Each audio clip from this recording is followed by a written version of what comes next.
What's up, gang? Paul Dominic here. Today we're going to talk about 7 ways to make a great first impression. Now, there's a saying that goes, it's easy to make a great first impression. It's really hard to undo a bad one. Why? Because when you're forced to undo a bad impression, you're fighting an uphill battle trying to convince someone that the image they formed of you the first time they met you is really not who you are. But that's the problem. They're already convinced of who you are because they already met you. I mean, people will decide typically whether they like you or not within a few seconds. So we want to avoid fighting that uphill battle of trying to convince people that, that first impression you have of us is not true. This is who I really am. We can avoid all of that if we just make a great first impression to begin with. It's kind of like when you see a guy that goes on a date with a girl, and he got really drunk and he made a fool of himself and looked like an idiot, right? And now he texts her the next day. He's like, please, let's try to do a date again. I made a fool of myself. That's not who I am. You got the wrong image of me. You got the wrong idea of me. I'm a good guy. And she's like, dude, you look like an alcoholic last night. You made a fool of yourself. You look like an idiot. Like, why am I going to give you another shot? See, now he has to fight that whole uphill battle of trying to convince her that that's not who he is. Now, we don't want to do that because we want you to go out there when you're meeting someone at the bar, the cafe, on the street. We want you to quickly let them know that this is who you are, and you're going to make a great first impression, and hopefully develop a connection, or you'll network. You want people to know that you mean business. So we're going to go over 7 tips. 3 of them are in the nonverbal section, and the other 4 in the verbal section. So let's start with the nonverbal. Number 1, you want to look good, right? You want to dress well, and you want to look nice. Yeah, you'll hear a lot of people say, "Oh, it doesn't matter what clothes I'm wearing. It doesn't matter how I look. My appearance. They should take me for who I am." Yeah, you know what? Maybe in a perfect world, they should take you for how you look. But listen, if you show up wearing pajamas to the networking event, no one's going to take you seriously, because you're not congruent with the environment. Everyone's in tailored suits. Everyone's looking fresh. Everyone means business. If you show up in PJs with, a warm glass of milk, everyone's going to think, what's this guy doing here? Maybe he should be home watching cartoons. Why am I going to do business with this guy? He's got PJs on with his slippers and his little, he's got pillowcases with him. I mean, what's this guy doing? So we want to dress well, and we also want to have proper hygiene. You don't want to walk in, talking to someone and your breath melts the hairs off their eyebrows. You don't want that. Like, you can't walk in. You want to smell nice. You want to be clean cut. You just want to look well, and you want to be clean. So proper hygiene and dressing well, that's number 1, is to look good, and also to be congruent. Like I said, you don't want to walk into the networking event and you're not congruent with the environment. You want to wear a nice suit if you're going networking or you're in a business meeting. You don't want to show up in pajamas, or like you just got done playing basketball, or like you just got done playing rugby, or you went surfing. You're going to pull up to the meeting in a wetsuit. You're going to look like an idiot, and no one's going to take you seriously, even though you might have all the technical skills. You might know what you're talking about. You might have all the expertise, but because people perceive that you don't look like you know what you're doing, they don't care what you know. They're just not going to do business with you, okay? Number 2, we want to have the right body language. When I say right body language, I mean positive body language that's open. A lot of people, I'll see this all the time. They're at the bar, they're here or there, they're at the meeting, and they're closed off and they're in the corner. They look like they want people to stay away from them. They have a big sign on them that says, "Please avoid me. Please avoid me." The face is grim. They're all tight. They're guarding themselves. It looks like they're scanning the environment for some sort of threat. You want to have the complete opposite of that, because the closed body language repels people. It keeps people away from you. Okay, we want to do the opposite. We want people to say, "Oh, look at this guy. He looks welcoming. He looks warm. He looks like he wants to socialize. He wants to interact. He wants to mingle." Okay, so the opposite of the closed body language is open body language. You're open to interacting with people. That means you're going to stand there, chest out, shoulders back, scanning the room, looking like you're ready to face the room. You're ready to face everyone. You're ready to face the world, right? Hands out of the pocket. You're scanning the room. Positive body language, and then you're projecting warmth. You're projecting that welcoming feeling, like you're ready to talk to anyone. You're ready to do business with people, right? And the 3rd tip we're going to do is the intention. What is the intention you're setting behind the first impression? Well, obviously, it's to make a good impression. But some people go too far with it. I need to make this impression or else everything's going to fall apart.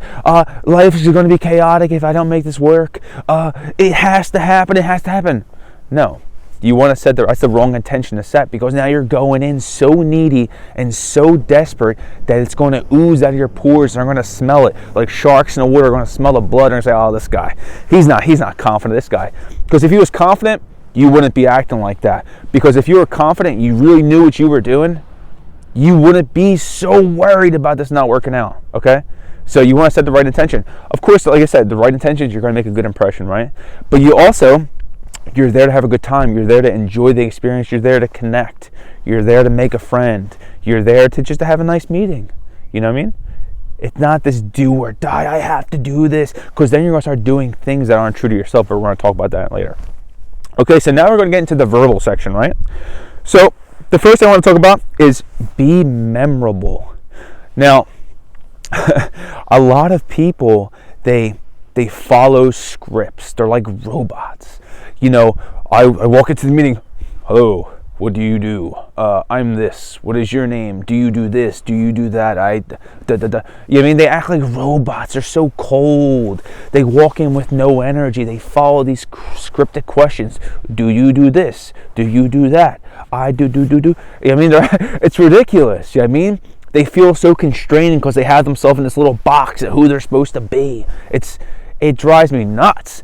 Mainly because I used to do that. You know, you feel like you have to follow this life script of what's socially appropriate or what's socially acceptable, and like there's some laws that say you can't act this way. They give scripted answers, they ask scripted questions, and they live a scripted life. You know what I mean? They live a scripted life like a robot, like an NPC. So you don't want to go with scripted questions.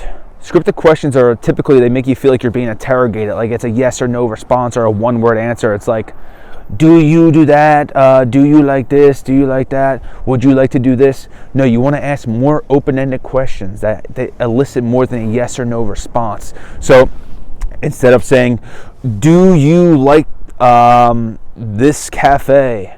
You're going to say, listen, what's your favorite cafe in the city and why do you like it? Or if you could have any coffee drink right now, what would you have? Oh, why do you like that? And it makes you elicit more than a yes or no response. It's outside the box of what people are used to. Because the tip here, we want to be memorable. We want to bring something new to the table. We want to ask people questions that haven't been asked before. We want to make them think and feel in ways that other people don't make them think or feel. Right? We want to be memorable. And we don't want to give these scripted answers either. We want to avoid those. So when I say don't give scripted answers, someone says, hey, do you like to do business with X? You go, yes. So that's a scripted answer. Yes. No. It's like good, bad. It's like you want to like elaborate, give a little more, be a little more animated, be a little more expressive. Say, yeah, I like doing business with blank, or I like going to this cafe because, and explain a little bit further why you like it. And if you have a story to tell about it, tell a story or give an anecdote. Give more than just a one-word response. Be expressive, be animated. Okay, we want to avoid the scripts because everyone does the scripts. That's why everyone falls in the same box and gets the same results because everyone's alike. You want to separate yourself from the crowd. Avoid the scripted answers, avoid the scripted questions. Be animated, be expressive, elaborate, tell some stories, add on to it, ask outside the box questions, okay? And typically the good questions you want to ask are something like, usually they start with a how or a why. Like, what made you get in? Not do you like art? What made you want to study art? See the difference? Do you like art? Yes or no? What made you want to study art? How did you get into painting? Do you paint? Yes or no? How did you get into painting? Well, when I was a little boy, my dad put me in an art class. So you start to find out a lot more. So typically you want to do the how did you get into? What do you like about? Okay? Why is that so interesting to you? Now, versus, do you like this? What do you do? Okay, so you want to avoid those closed questions, ask the open questions. Next thing we're going to talk about, next tip. This is the fourth tip, or this is the fifth tip. We want to talk about being present in the conversation, okay? If you're trying to make a good impression on someone, say you're in a business meeting, right? And you're talking to the person, but in your head, you're thinking about the outcome you want, or you're thinking about something that happened yesterday. You're thinking about, what's going on tomorrow, next week, the other meeting you have after this meeting. You're not in the conversation. You're not present. You're not listening.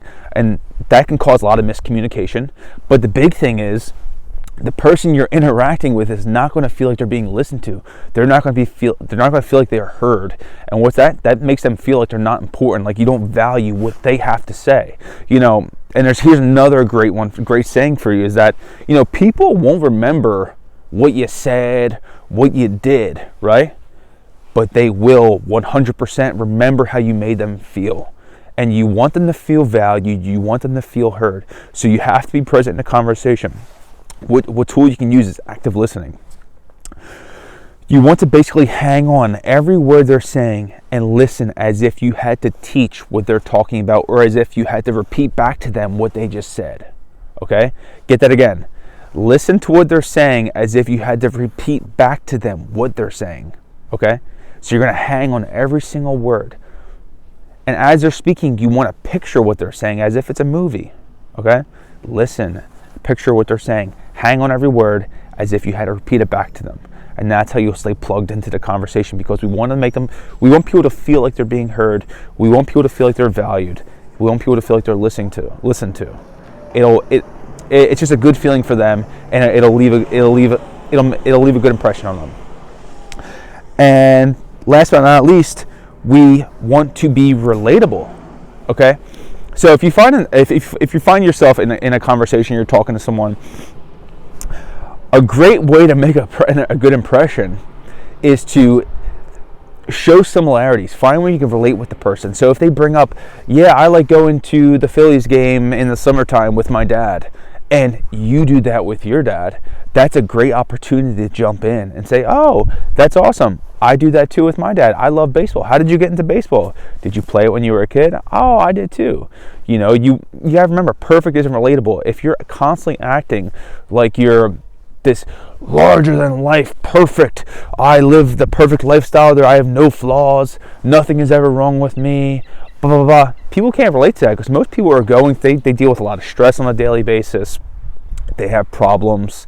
And, they don't live this super, super flawless lifestyle that some people project on the internet like they do. If you're saying you're dealing with some stress, or you have, problems with your dog, or problems with the bills, a lot of people could relate with that. They could resonate with that. Okay, so you want to be relatable. When people are telling a story, if you can connect with that, if you have a similar story, let them know. Say, that's awesome, you do this. I do that too. Last week I was just there with my friends. Or, I like that too. How did you get into that? Oh, me too. So you want to be relatable. Find where you can relate with that person. And this is the very last tip, and probably the most important. You want to be authentic.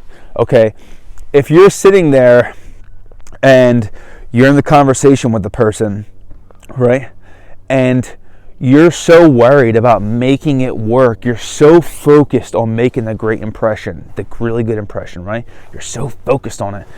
So a lot of people, and I used to do this all the time, because you want to work so badly, you start acting in ways that are not true to yourself. You start because you're needy and desperate for that certain outcome. You do things in order to make them like you, right? So you'll act in ways in order to make them like you. And when the problem with this is, people can smell it a mile away, because they can sense the neediness. All right, it's like you're going out of your way, and you're trying so hard to be funny. You're trying so hard to be likable. You want them to like you so bad. But the problem is, when you try to be liked by everyone, you end up being liked by no one. The best thing you could do is be yourself, be authentic as possible, and say what you like, say what you feel. Act as you want to act. But if you're constantly conforming to the idea of who they think you are, they're eventually going to hate you. You know what I mean? Or just not going to like you in general to begin with. And I used to do this all the time. If I found myself in a new group, I would tell them, oh, I like that too, even if I didn't like it. Or, I think that's really funny, and if I didn't even think it was funny, just so that they'll like me. And the thing is, when you actually step up and tell people how you feel, and you actually act in true ways to yourself, people like you more, right? Because we live in a world full of like fake people, especially in social media. Everyone's projecting, themselves to be someone that they're not. So when someone steps up and says, no, I actually don't like that, and this is actually who I am, people are magnetized towards that because this person has the courage to stand up and step outside the box. And a lot of people want to do that. So when you're actually yourself and you behave in ways that are true to yourself, it magnetizes people towards you, and people will love you more for it. So I hope you guys take these tips, go out in the world and start making great impressions and connecting with people and creating that social life of your dreams, and creating a social life in general, exciting social life in general, and creating high value relationships. I hope this video helped, and please make sure you drop me a comment. I want your thoughts. You want to put some emojis in there, you want to say a joke, you want to ask me a question about the video, ask for some more tips, or even give me a recommendation, drop a comment. Please like the video, and please subscribe, and even share it with your friends. All right, guys. This is the first video of the week. I'll be dropping 2 more later. Please subscribe, and thank you for watching.